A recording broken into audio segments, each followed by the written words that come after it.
যুদ্ধাপরাধী জামায়াত নেতা মীর কাসেম আলীর ফাঁসি কার্যকরের নির্বাহী আদেশ কাশিমপুর কারাগারে দেখা করেছেন পরিবারের সদস্যরা।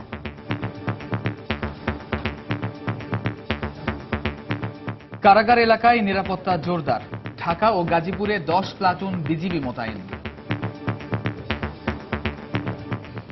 দেখছিলেন প্রধান শিরোনাম। সন্ধ্যার সময় সঙ্গে আছি আমি পারমিতাহীন এবং আমি কামরুজ্জামান মামুন। এবার অন্যান্য শীর্ষ সংবাদ। জঙ্গি আস্তানায় অভিযানের পর এখনো থমথমে রূপনগর। এলাকাবাসীর যাতায়াত সীমিত। জঙ্গি মুরাদের ময়নাতদন্ত শেষ। আশঙ্কামুক্ত নন আহত পুলিশ কর্মকর্তা। দেশব্যাপী শিক্ষা প্রতিষ্ঠানে সন্ত্রাস ও জঙ্গি বিরোধী কর্মসূচি। সামাজিক গণপ্রতিরোধ গড়ে তুলতে দৃঢ় প্রত্যয়। এজেন্সি ও দালালদের প্রতারণার শিকার হয়ে এবারও হজে যেতে পারছেন না অনেকে। লাখ লাখ টাকা হাতিয়ে নেওয়ার অভিযোগ। ব্যবস্থা নেওয়ার আশ্বাস কর্তৃপক্ষের। কোরবানির ঈদকে সামনে রেখে দেশীয় পদ্ধতিতে গরু মোটা তাজা করছেন খামারিরা। লাভবান হওয়ার আশাবাদ। এবং এএফসি অনূর্ধ্ব 16 নারী চ্যাম্পিয়নশিপে চাইনিজ তাইপের বিপক্ষে লড়ছে বাংলাদেশ। 2-1 গোলে এগিয়ে বাংলার মেয়েরা।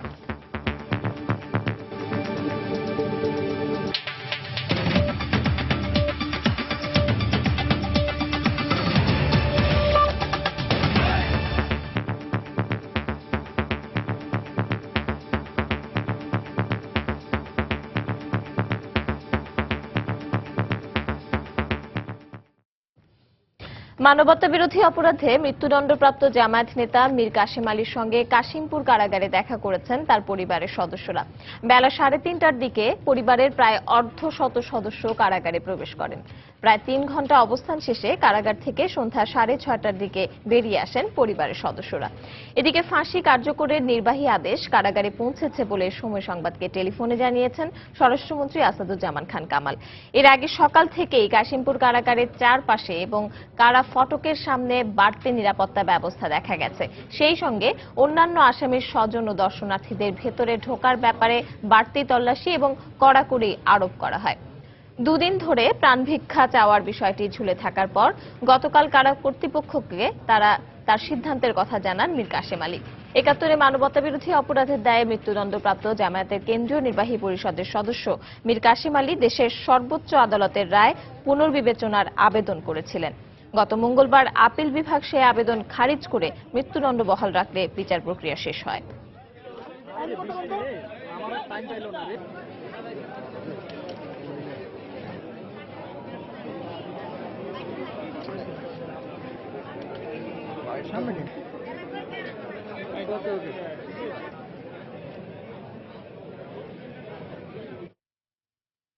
দর্শক, এই মুহূর্তে কাশিমপুর কারাগারের সামনে আছেন সহকর্মী খান মোহাম্মদ রুমেল। এখনকার অবস্থা জানতে যোগ দিচ্ছি তার সাথে। রুমেল, জানাতে চাই এখন থেকে 5-7 মিনিট আগে IG prison brigadier general Syed Iftekhar Uddin তিনি কাশিমপুর কারাগারের ভিতরে প্রবেশ করেছেন। আর এর আগে আপনাকে যেটি বলতে চাই, এরই মধ্যে আপনি হয়তো জেনেছেন যে মীর কাসেম আলীর পরিবারকে কিন্তু আজকে ডাকা হয়েছিল কারাগার কর্তৃপক্ষের কাছ থেকে এবং বেলা 3:30টার দিকে তারা আপনার কেন্দ্রীয় কাশিমপুর কারাগারের ভিতরে তারা প্রবেশ করেছিলেন। তো আমরা যেটি দেখেছিলাম যে তাদের পরিবারের প্রায় অর্ধশতাধিক, কেউ বলছেন যে 46 জন, কেউ বলছেন 45 জন, এরকম সদস্য তারা কিন্তু 3টি মাইক্রোবাসে করে এখানে এসেছিলেন।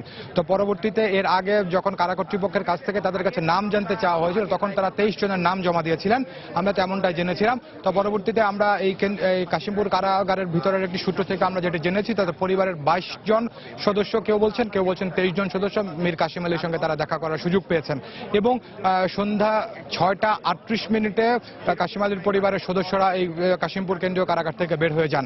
এবং এখানে আরেকটা বিষয়, এখনকার যে অবস্থা যদি আপনাকে আমি জানাতে চাই সেটি হচ্ছে যে আজকে দুপুরের পর থেকে অর্থাৎ যখন 3:30টার দিকে মীর কাসেম আলীর পরিবারের সদস্যরা এখানে আসেন তো তখন থেকে আমরা দেখেছিলাম যে কাশিমপুর কারাগারের সামনে কিন্তু আইন শৃঙ্খলা রক্ষাকারী বাহিনীর সদস্যরা কয়েক স্তরের নিরাপত্তা ব্যবস্থা তারা এখানে গড়ে তুলেছিলেন। র্যাব, পুলিশ এবং কারা পুলিশের সদস্যরা এই 3 বাহিনী মিলে এখানে যে নিরাপত্তার দায়িত্ব সেটি হচ্ছে একেবারে কারা ফটকের সামনে তারা নিয়োজিত রয়েছেন। আর এছাড়াও কারা ফটক থেকে শুরু করে সামনের দিকে প্রায় আধা কিলোমিটার এলাকা পর্যন্ত পুলিশের সদস্যরা পোশাকে এবং সাদা পোশাকে এখানে মোতায়েন রয়েছেন। এবং আরেকটি বিষয় যেটি জানাতে চাই সেটি হচ্ছে যে এখন এই কাশিমপুর এলাকায় কিছুক্ষণ আগেই একটি অঝোর ধারায় বৃষ্টি হয়ে গেছে। তো বৃষ্টির সময় আমরা যেটি দেখেছিলাম যে নিরাপত্তার সদস্য যারা ছিলেন তারা কিছুটা সরে গিয়েছিলেন। তো এখন বৃষ্টি থেমে গেছে।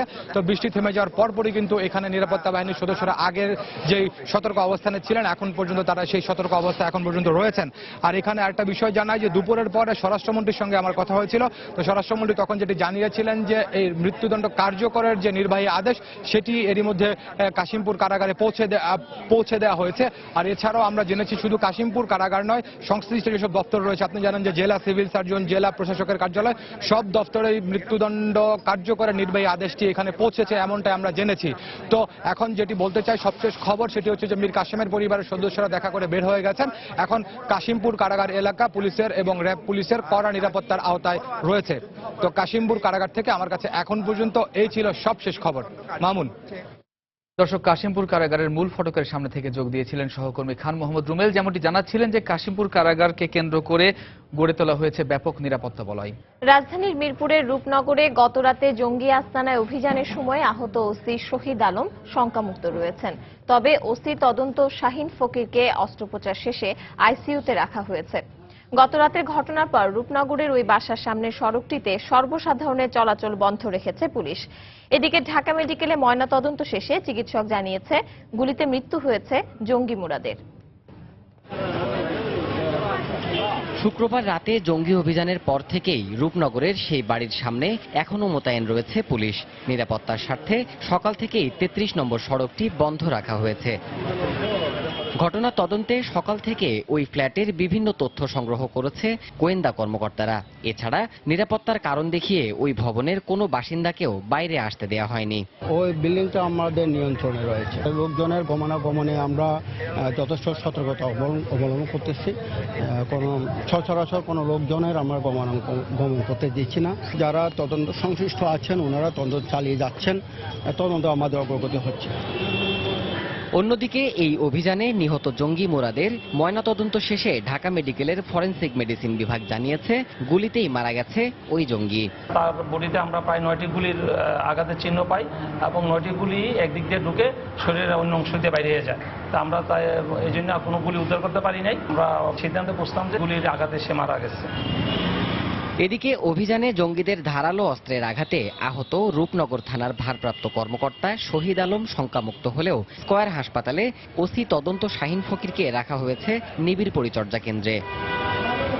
গোপন সংবাদের ভিত্তিতে শুক্রবার রাত 8:30টায় রূপনগরের একটি বাসায় অভিযান চালানো হয়। প্রায় 3 ঘন্টার ওই অভিযানে অংশ নেয় রূপনগর থানা পুলিশ ও ডিএমপির কাউন্টার টেররিজম ইউনিট।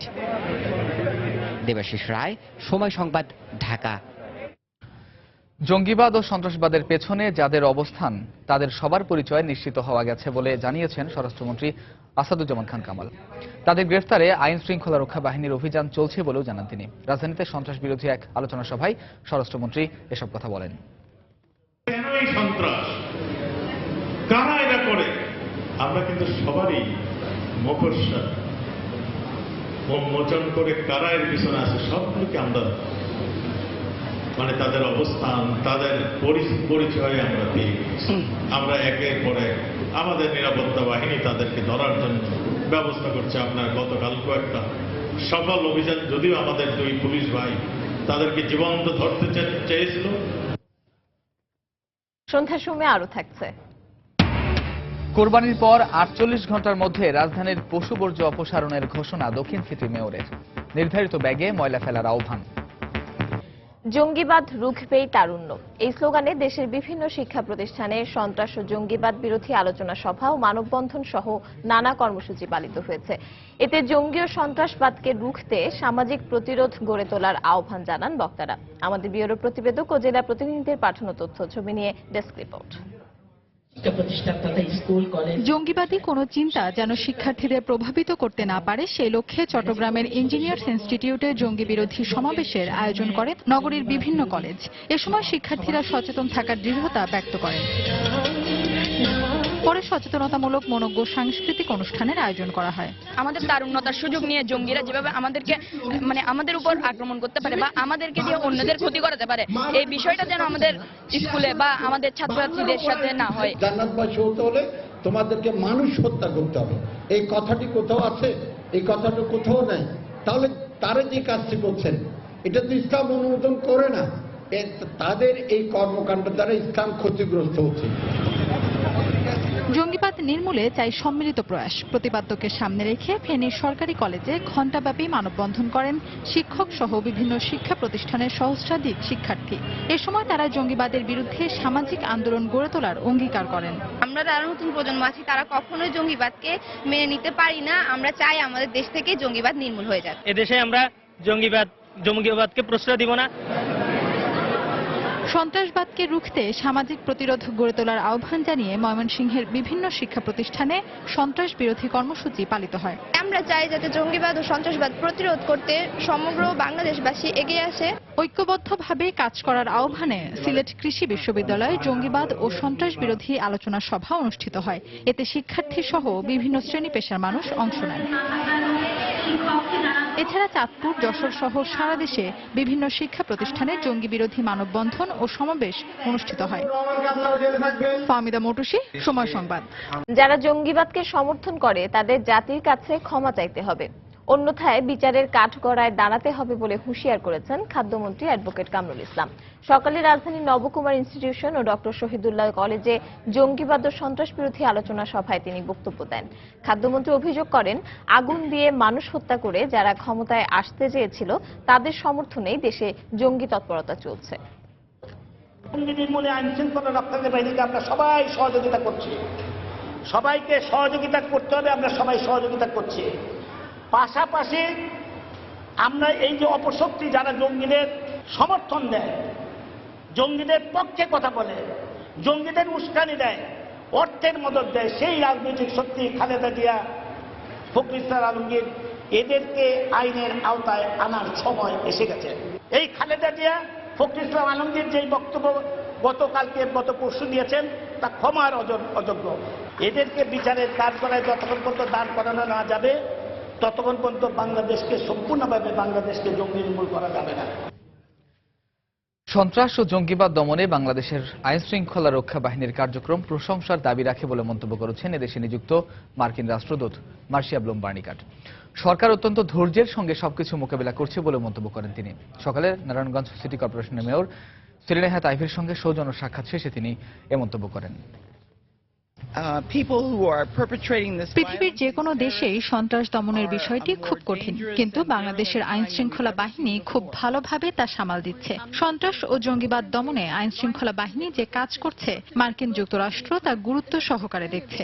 তবে বাংলাদেশের জঙ্গিবাদ সমস্যার সমাধান হয়েছে ভাবলে চলবে না, আরো সাবধানে ও সতর্কভাবে আমাদের সবকিছুতে নজর রাখতে হবে।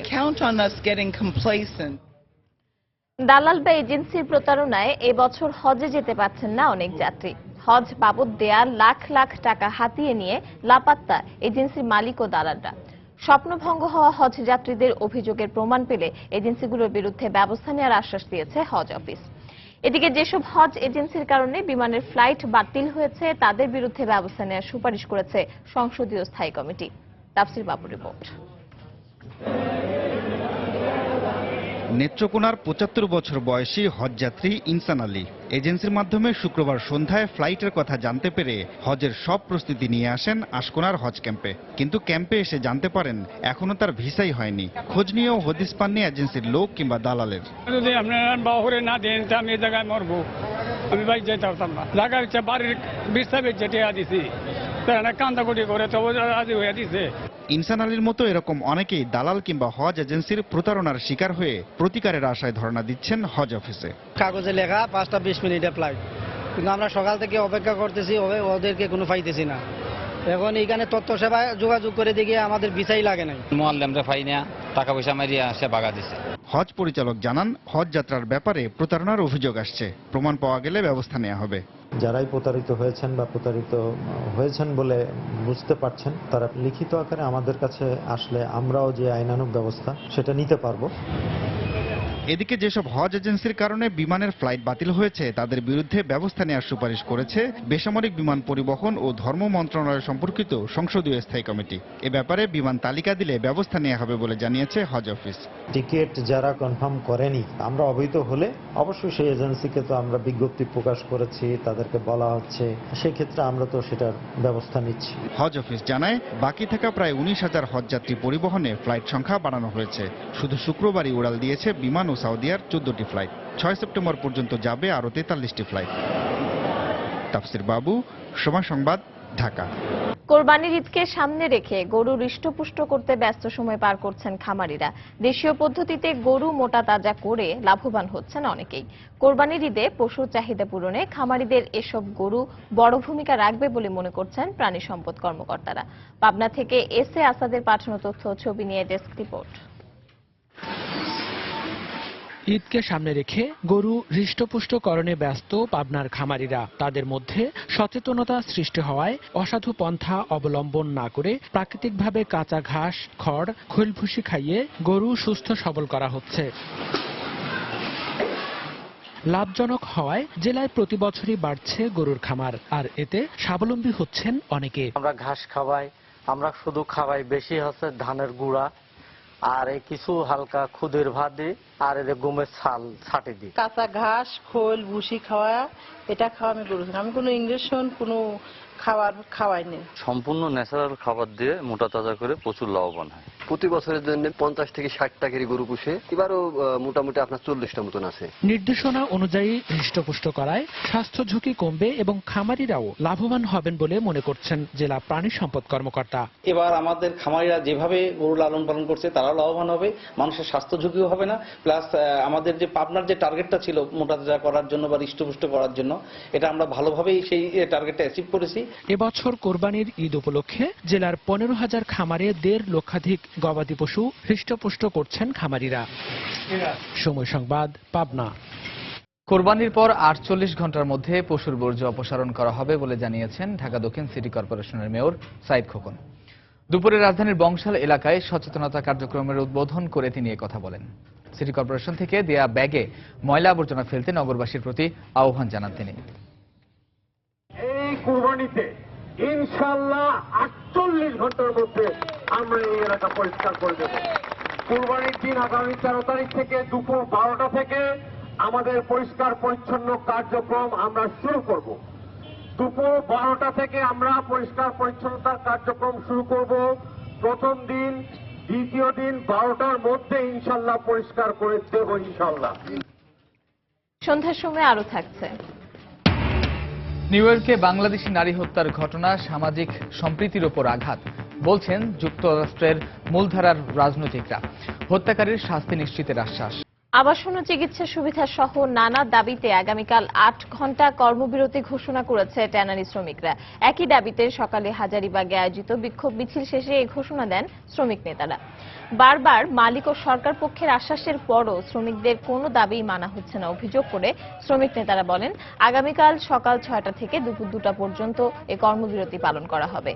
হাজারীবাগ থেকে সাভারে ট্যানারি স্থানান্তরের আগেই শ্রমিকদের জন্য প্রভিডেন্ট ফান্ড, চাকরির সনদপত্র সহ নানা দাবি শ্রমিকদের।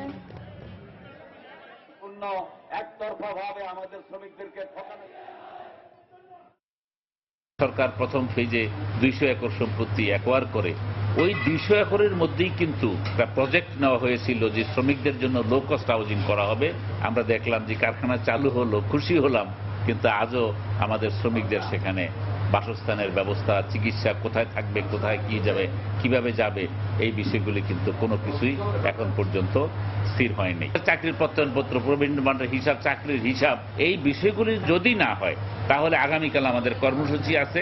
আগামীকাল আমাদের কর্মবিরতি হবে সকাল 6টা থেকে 2টা পর্যন্ত।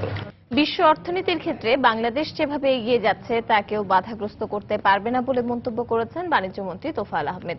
হলি আর্টিজানের ঘটনার পর বিদেশি ব্যবসায়ীরা কিছুটা শঙ্কার মধ্যে ছিলেন, তা এখন আর নেই বলেও মন্তব্য করেন তিনি। দুপুরে নারায়ণগঞ্জের আদমজি ইপিজেডে নবনির্মিত একটি পোশাক কারখানার উদ্বোধনী অনুষ্ঠানে মন্ত্রী কথা বলেন। বাংলাদেশ যে অর্থনৈতিকভাবে আন্তর্জাতিক বিশ্বে এগিয়ে যাচ্ছে, এইটাকে কেউ কখনো কোনো দিন বাধাগ্রস্ত করতে পারবে না। 2021 সালে আমাদের টোটাল রপ্তানি হবে 60 বিলিয়ন, তৈরি পোশাক থেকে পাবো 50 বিলিয়ন। মার্কিন যুক্তরাষ্ট্রের যে অ্যালায়েন্স যারা আমাদের এখান থেকে তৈরি পোশাক আমদানি করে, তার যিনি বাংলাদেশের কান্ট্রি ডিরেক্টর মিস্টার মরিয়াটি, তিনি বলেছেন যে ব্যবসা বাণিজ্যে কোনো খাতে এই হোলি আর্টিসান বা অন্যান্য জঙ্গি তৎপরতা কোনো প্রভাব পড়বে না। প্রকল্পের অর্থ ছাড় নয়, বরং বাস্তবায়ন করাটা বড় সমস্যা মন্তব্য করে অর্থ পরিকল্পনা প্রতিমন্ত্রী এম এ মান্নান বলেছেন, এই প্রবণতা দূর না হলে যত বেশি রাজস্ব সংগ্রহ করা হোক না কেন দেশের উন্নয়ন হবে না। রাজধানীর ঢাকা রিপোর্টার্স ইউনিটিতে আয়োজিত এক কর্মশালায় প্রতিমন্ত্রী একথা বলেন। বাস্তবায়ন আমাদের দেশে এটা ভয়ঙ্কর সমস্যা। 1 বছরের প্রকল্প 3 বছর, 4 বছর, 5 বছর পার হয়ে যায়। আগে বলা হতো যে অর্থ ছাড় হয় না, ইট ইজ নট কারেক্ট। অর্থ ছাড়ের পরেও কাজটা হয় না এবং এই প্রকল্পগুলোকে টেনে টেনে দীর্ঘ সময় নিয়ে যাওয়ার একটা প্রবণতা আছে। প্রকল্প একটা লাইক এ গাবি, আমরা বলি পিডি পালা প্রকল্প, কারণ এটা যদি শেষ হয়ে যায় আনুষঙ্গিক অনেক সুযোগ সুবিধা চলে যাবে। সকল প্রবণতার সময় যদি আর বেরিয়ে না আসতে পারি, কর কালেক্ট করি, টাকা বেশি কালেক্ট করি, কোনো ফায়দা হবে না।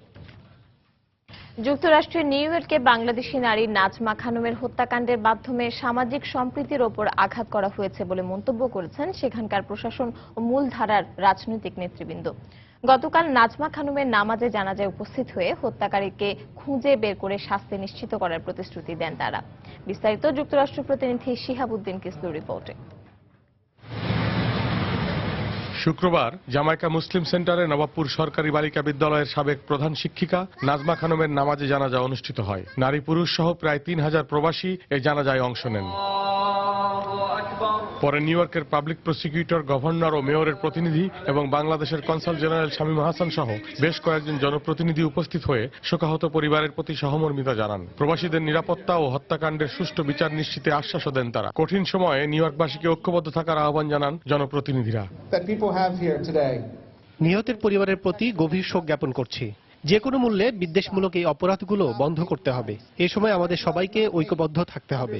আমরা আপনাদের সঙ্গে আছি। আমরা যুক্তরাষ্ট্রের সব সংস্থার সঙ্গে যোগাযোগ রাখছি। এই হত্যাকাণ্ডের সুষ্ঠু বিচারে বাংলাদেশ দূতাবাস সব ধরনের সহযোগিতা দেবে। এদিকে দুর্বৃত্তের হামলায় পরিবারের একজন গুরুত্বপূর্ণ সদস্যকে হারিয়ে নিউ ইয়র্কের আইন শৃঙ্খলা পরিস্থিতি নিয়ে হতাশা প্রকাশ করেছেন নাজমা বেগমের পরিবারের সদস্যরা। অনেক স্বপ্ন নিয়ে তিনি এখানে এসেছিলেন। আমাদের পরিবারে যা ঘটে গেছে তা অপ্রত্যাশিত। এরকম একটা ঘটনার মুখোমুখি হতে হবে আমরা তা কখনো ভাবিনি। নাজমা খানমের হত্যাকাণ্ডে আতঙ্কগ্রস্ত হয়ে পড়েছে জামাইকা এলাকায় বসবাসরত প্রবাসীরা। আমার টিনেজ ছেলে মেয়ে, আমার বাচ্চা, আমার ভাই বোন, সবার জন্য আমরা আশঙ্কিত যে কিভাবে সে স্কুল কলেজ তাদের কাজে সে যাবে, সে কি সত্যি ভালোভাবে মানে বিপদমুক্ত ভাবে বাসা আসতে পারবে কিনা। গত বুধবার আনুমানিক রাত 9টার দিকে বাজার করে ঘরে ফেরার পথে ছুরিকাঘাতে নিহত হন সাবেক শিক্ষিকা নাজমা খানম। লাশ দেশে আসার পর গ্রামের বাড়ি শরীয়তপুরে তাকে দাফন করা হবে। শিহাবুদ্দিন কিসলু, সময় সংবাদ, নিউ ইয়র্ক, যুক্তরাষ্ট্র।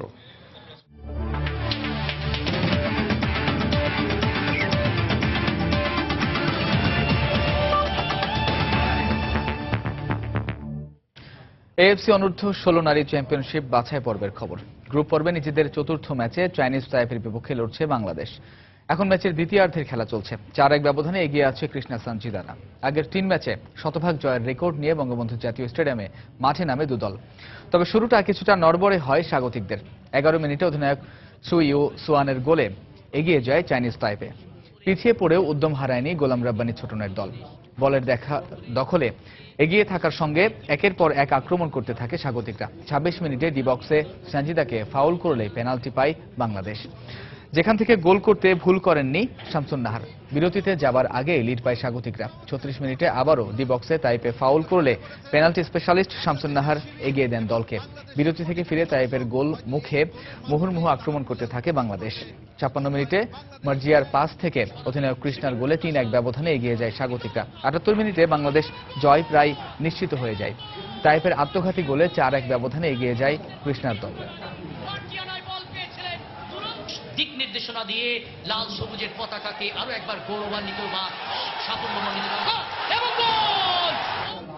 সন্ধ্যার সময়ের এ পর্যায়ে শীর্ষ সংবাদ জানিয়ে দিচ্ছে আরেকবার।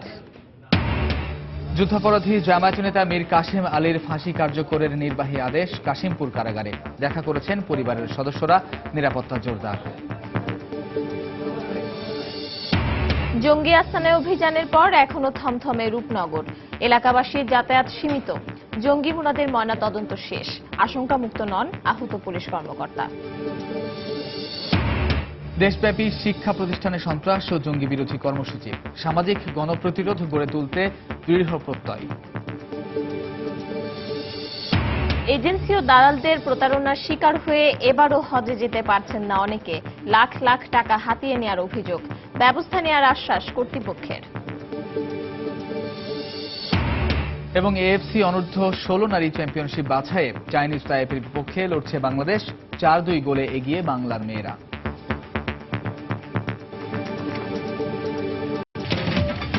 দর্শক, এই ছিল সন্ধ্যার সময়ে। যে কোনো খবর পেতে ভিজিট করুন সময়নিউজ.tv আর সঙ্গে থাকুন সময়।